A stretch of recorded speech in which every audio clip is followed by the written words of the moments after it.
не си щастлива във връзката.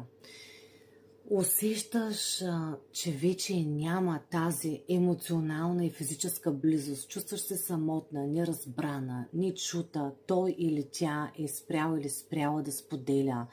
Затворила се в себе си или затворил се в себе си. Има голямо напрежение между вас.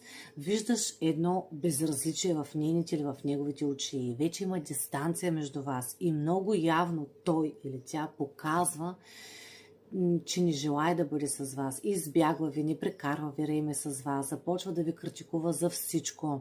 Каквито усилия ти да полагаш, той или тя не ги вижда.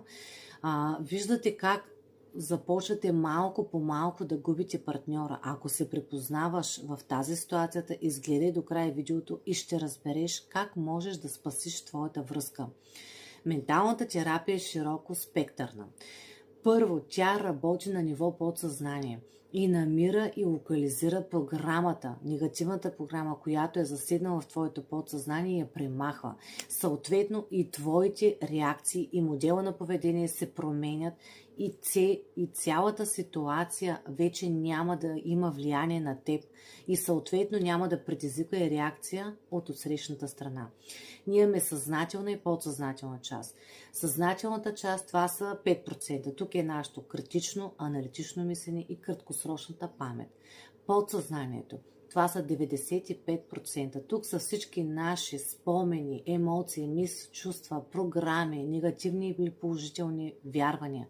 И когато ние имаме негативни програми в нашето подсъзнание, и щом са влезли в подсъзнанието, стават план за действие и подсъзнанието започва да ги проявява в нашия живот. Ако да кажем, ние сме израснали в семейство, където нашите родители са били в постоянни конфликти и скандали и не сме видяли модел на поведение на щастливи родители, ние сме приели модел на поведение в скандали, караници, няма близост между родителите и това нещо започваме ние да го проектираме в нашия живот.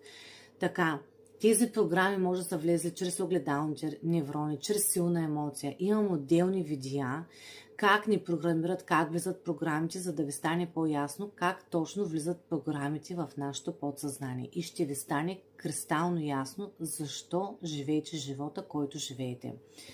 И оттам нататъка подсъзнанието управлява нашия живот и на база програмите, които са влезли в нашето подсъзнание, ние реагираме по този начин на външния свят.